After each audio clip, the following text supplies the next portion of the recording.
Budget पहले भी आते रहे हैं तो इस बार भी आया, निराशा फिर हाथ लगी कि शायद जो डेली वेजर्स हैं, एसपीओस हैं, होम गार्ड्स हैं या बॉर्डर बटालियंस हैं और जो के लिए या युवाओं के रोज़गार के लिए कोई ना कोई चीज़ें सामने बजट तो आता है डेवलपमेंट को लेके और अच्छी बात है। जम्मू कश्मीर में इलेक्शनों के दौरान फिर डालते हैं वहाँ कश्मीर में, जम्मू में जाके और अपनी बातें करते हैं, फिर भी भेदभाव अगर ये कर रहे हैं, ये जम्मू कश्मीर की जनता को बांटने का वित्त मंत्री निर्मला सीतारमण ने जो है वो बजट पेश किया और जम्मू कश्मीर की बात करें तो 1,12,950 करोड़ रुपए जो है वो जम्मू कश्मीर के लिए रखे गए हैं। और इसके बाद जम्मू कश्मीर की बात करें तो कई लोग ऐसे भी थे, एक तबका जो कि लगातार प्रदर्शन पिछले कई सालों से कर रहा था और उन्हें उम्मीद थी कि उनके लिए भी इसमें कुछ रखा जाए और अब ये पैसा किस तरह से जो है वो आगे यूटिलाइज होगा और इस बजट को लेकर किस तरह की उम्मीद लोगों में थी, इस पर हम चर्चा करेंगे। और चर्चा करने के लिए इस वक्त मेरे साथ संदीप मनहास मौजूद हैं जो कि नेशनल अवामी यूनाइटेड पार्टी के फाउंडर हैं। संदीप जी, सबसे पहले तो स्वागत करूँगा। बहुत बहुत शुक्रिया आपका। ये जो बजट आया है 112 लाख करोड़ का, किस तरह से आप देखते हैं इस बजट को? बिल्कुल, बजट पहले भी आते रहे हैं तो इस बार भी आया, निराशा फिर हाथ लगी जम्मू कश्मीर में। हमने ये सोचा था कि शायद जो डेली वेजर्स हैं, एसपीओस हैं, होम गार्ड्स हैं या बॉर्डर बटालियंस हैं और जो लोग प्रदर्शन कर रहे हैं उनके लिए या युवाओं के रोज़गार के लिए कोई ना कोई चीज़ें सामने आएंगी या उनके लिए कोई बजट में कुछ चीज़ें होंगी। हर बार बजट तो आता है डेवलपमेंट को लेके और अच्छी बात है, आना भी चाहिए, मगर जिस चीज़ से जम्मू कश्मीर इस टाइम जूझ रही है, जो डेली वेजेस हर दिन अपने हक हकूक़ के लिए लड़ाई लड़ रहे हैं और आज की लड़ाई नहीं है। और ये अफसोस की बात तो ये है कि क्या सेंट्रल गवर्नमेंट को क्या अपनी पिछली कोई भी यहाँ से जम्मू कश्मीर की जो पुकार है वो नज़र नहीं आती।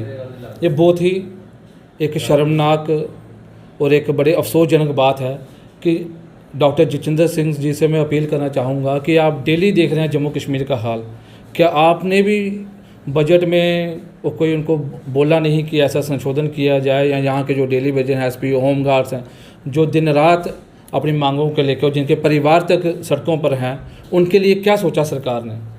और बदहाली के दौर से जम्मू कश्मीर ये जो 112 लाख करोड़ का बजट आया है, सवाल आप फिर भी उठा रहे हैं इसको लेकर, आपको लगता नहीं कि बड़ा बजट है जम्मू कश्मीर के लिए?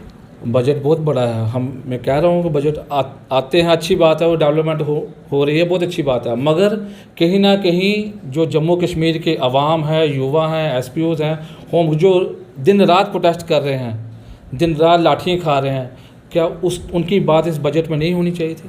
क्या जम्मू कश्मीर के लोगों की बात नहीं होनी चाहिए?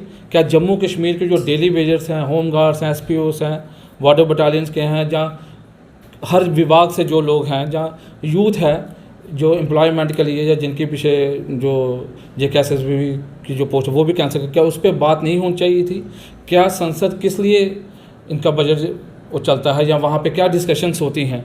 क्या वहाँ पे ऐसे गप्पे मार के आते हैं? जम्मू कश्मीर की आवाम जो सड़कों पर है, जो दिन रात रोष प्रकट कर रही है और ये बस एक बात कह रही है कि पुराने पाप हैं, और ये जम्मू कश्मीर के हमारे अपने लोग हैं, ये पाप नहीं है, ये इंसानों में इस बजट की जहां तक हमें जानकारी मिलकर रही है, अगर JMC की बात करें, जम्मू म्यूनसिपल कॉरपोरेशन की, तो 100 करोड़, अगर श्रीनगर म्यूनसिपल कॉरपोरेशन की बात करें तो 373 करोड़, और कश्मीर घाटी को मिला है, श्रीनगर म्यूनसिपल कॉरपोरेशन की बात करें तो 373 करोड़, और जम्मू की बात करें तो जम्मू को 100 करोड़। इसको आप किस तरह से देखते हैं?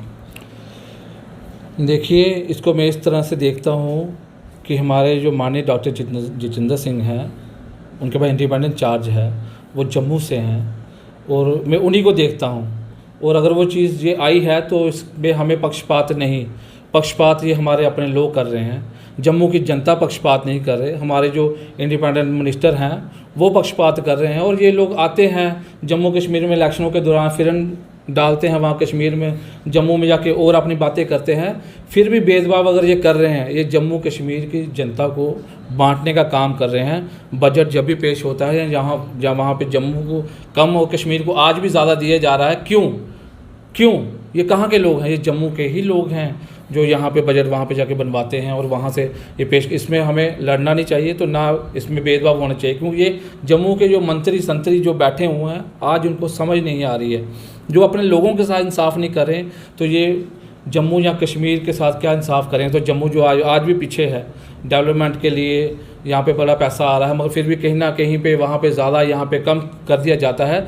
तो इसका जो सीधे सीधे है वो केंद्र सरकार पे निशाना जाना चाहिए। अगर इस बजट सत्र की बात करें तो जिस तरह से आपने डेली विजिट्स का नाम लिया, बॉर्डर बटालियन की बात करें तो उन उम्मीदवारों का नाम लिया, जुगल किशोर शर्मा की बात करें तो उन्होंने आवाज़ ज़रूर उठाई थी बजट सत्र में कि डेली विजनों को पक्का किया जाए। इसके साथ साथ जो बॉर्डर बटालियन के उम्मीदवार जो इस वक्त प्रदर्शन कर रहे हैं उसके बारे में कुछ सोचा जाए कि आपको लगता है कि उनकी बात सुनी नहीं गई वहाँ पर?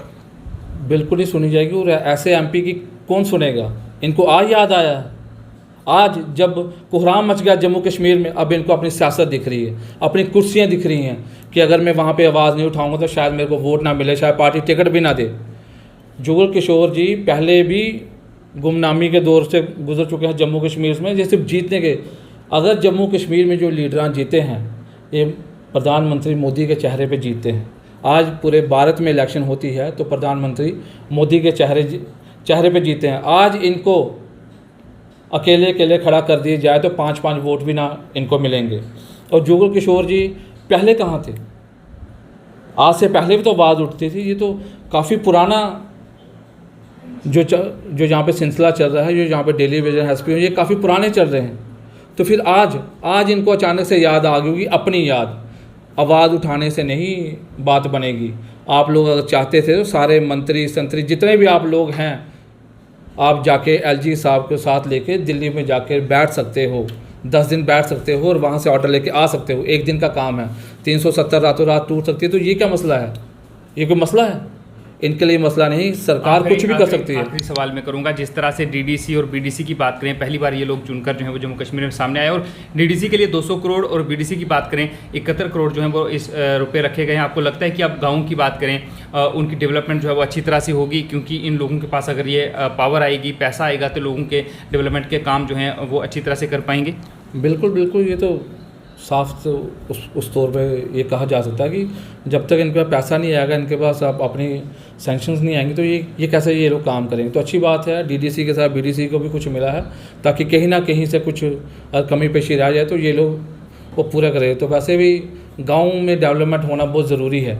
और जम्मू कश्मीर की अगर बात करें तो मैं यही चाहता हूँ आज जो हमारे डॉक्टर जितेंद्र सिंह जी कम से कम भी इस तरह के बयानबाजी ना करें कि ये हमारे पाप हैं तो ये हमारे ये हैं। जनता सबकी बाप है, जनता पाप में शामिल नहीं होती, जनता बाप में शामिल होती है। जिस दिन जनता ने अपने वोट की चोट कर दी, इनके लिए मुश्किल हो जाएगी। और जम्मू कश्मीर में दिन रात कोहराम जो मचा हुआ है उसको देखना चाहिए। नहीं, वो तो बड़े खुश हैं, हमने बात की है। वो कह रहे हैं कि अभी जो हाल ही में चुनाव हुए हैं, लोग वहाँ भी कह रहे थे कि बीजेपी के खिलाफ माहौल है, लेकिन 5 में से 4 राज्यों में फिर बीजेपी की सरकार आ गई। ऐसा कुछ नहीं है, जम्मू कश्मीर में ऐसा कुछ नहीं होगा, बीजेपी 50 पार जाएगी। कुछ तो 70 का भी नारा दे रहे हैं भारतीय जनता पार्टी के नेता। ये 50 के पार जाए या 70 के पार जाए, जनता का काम तो करो आप। इनको ये शर्म नहीं आती है, इनको ये बोलना चाहिए कि 50 दिन में हम एसपीओस का डेली वेजेस का मसला सुलझा देंगे। शर्म नहीं आती? 50 के बाद 70 के बाद किसके पार करोगे आप लखनपुर के पार हो जाओगे बीजेपी की जो सरकार है। और एक कहने की बातें होती है, पंजाब में हालत देख लो आप लोग, पंजाब में हालत देख लो। सेंटर का होता है, जब कांग्रेस की सरकार थी वेव होती है, थोड़ी बहुत होती है, और आप बोलोगे कि इनको पहले से ज़्यादा अधिक वोट लेके जो ये लोग जीते होंगे, ऐसा कुछ नहीं है। जम्मू कश्मीर में यही लोग वोट डालेंगे, डेली वेजर्स, एसपीओस। और इनसे भी अपील करता हूँ कि इतनी देर हो गई है, अब आपको इनके आगे झुकना तो बिल्कुल नहीं है, और ये लोग झुकेंगे नहीं। वोट की चोट पक्का करना। मैं आज इनको बीजेपी वालों को ये कह रहा हूँ कि 50 दिन में इनका मसला सॉल्व करो, 50 के पार की बात मत करो। आप लोग सत्ता के लिए काम कर रहे हो, पॉलिटिक्स के लिए काम कर रहे हो। आप कम से कम जम्मू कश्मीर के लोगों की तो बात करो। कोई भी इनकी वो होती है, कभी भी इनके मैनिफेस्टो या इनके भाषणों में ये नहीं हुआ कि 50 या 100 दिनों में हम ये मसला कवर करेंगे।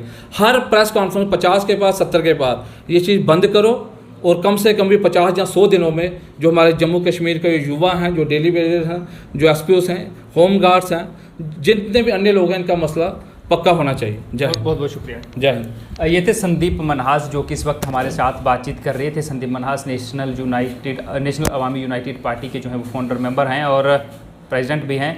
और इनका बजट को लेकर ये कहना है कि ये बहुत अच्छी बात है कि 1,12,950 करोड़ रुपए बजट जो है वो जम्मू कश्मीर के लिए रखा गया है और डीडीसी बीडीसी के लिए जो पैसा रखा गया है वो भी अच्छी बात है। और 100 करोड़ जम्मू के लिए और 373 करोड़ जो है वो कश्मीर जो म्यूनसिपल कॉर्पोरेशन है उसके लिए रखा गया है। वहाँ पर भी इनको एतराज़ है और ये कह रहे हैं कि खुद नेता लोगों को बांटने का काम कर रहे हैं। और इन्हें निराशा इस बात से है कि सबसे पहले इस बजट में टेलीविज़र्स एसपीओ, होमगार्ड और बॉर्डर बटालियन के जो उम्मीदवार हैं उनकी बात होनी चाहिए थी। कुल मिलाकर मिलीजुली प्रतिक्रिया नहीं है, लेकिन नाराज़गी इनकी ये है कि इन सब लोगों का ख्याल सबसे पहले रखना चाहिए था। Ravi Sharma, live wire, Jammu.